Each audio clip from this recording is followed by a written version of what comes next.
यदि कोई श्रावक मुनियों की वैयावृत्ति के लिए तेल की या अन्य किसी भी प्रकार की मालिश लेप आदि करता है तो यह कहाँ तक उचित है? और कुछ लोगों का कहना है गुरुवर, इसमें श्रावक भी और मुनि भी दोनों को दोष लगता है, क्योंकि इसमें असमय में आहार ग्रहण का दोष है। तो ये कहाँ तक ठीक है गुरुवर?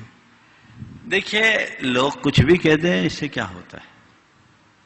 थोड़ा सा जिसने जैनागम को ठीक तरीके से पढ़ा हो वो कभी ऐसा नहीं बोल सकता। इसे समझने के लिए मैं आपको जैन आगम में आहार की क्या व्यवस्था है सो बताता हूं।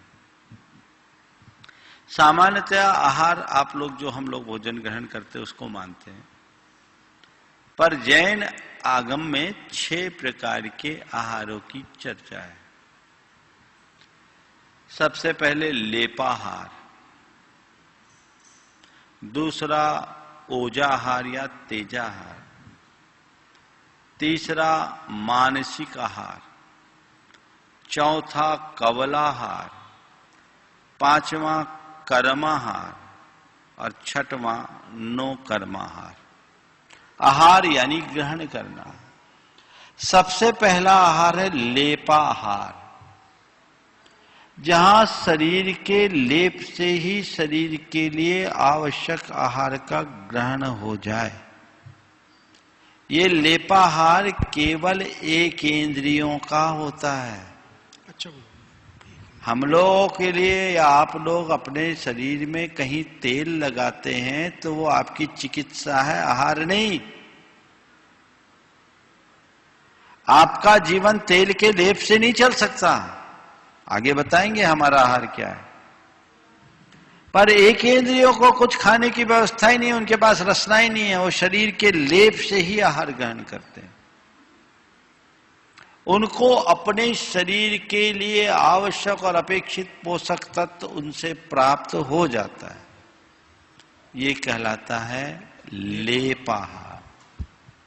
दूसरा आहार है तेजाहार या ओजाहार।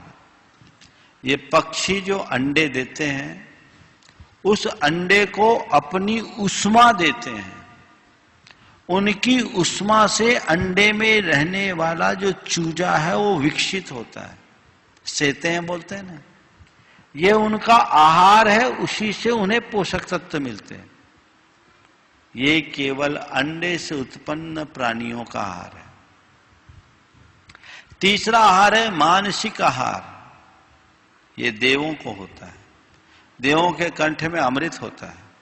उन्हें जब भी भोजन की इच्छा होती है, इच्छा मात्र से कंठ का अमृत झर जाता है, वो उससे तृप्त हो जाते हैं।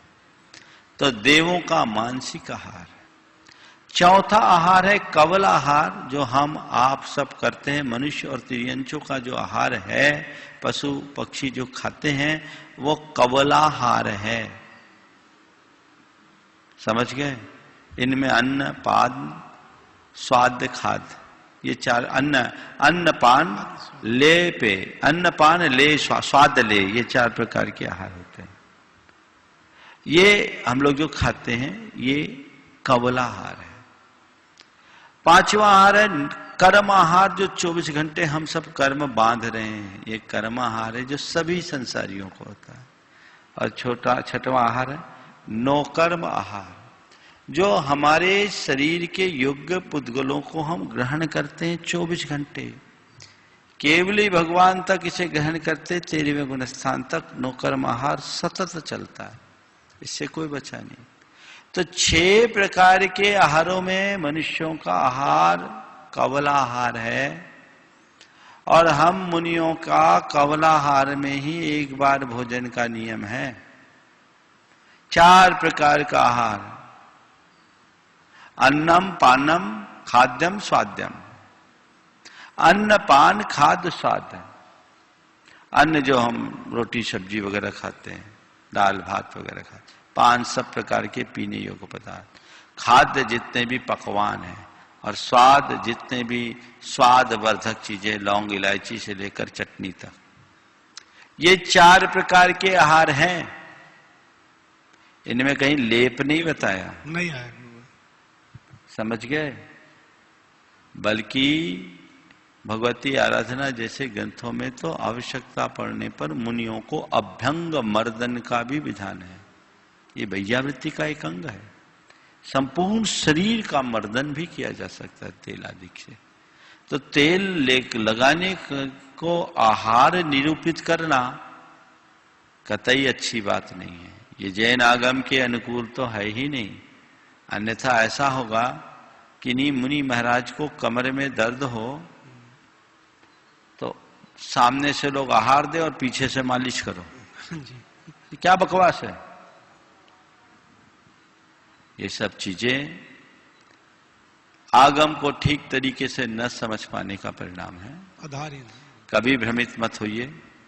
हाँ, शक्ति भर आप इनका प्रयोग मत करें, लेकिन यदि कहीं जरूरत पड़ती है बाह्य उपचार के रूप में तो इसका निषेध आगम में कहीं भी नहीं है। नहीं तो आपने उपवास के दिन अगर सिर भारी हो रहा है, थोड़ा सा तेल लगा लिया तो आहार हो गया, उपवास गल गया, रोटी खा लो, ऐसा ही उपदेश देंगे लोग। ऐसे लोगों से बच के रहना।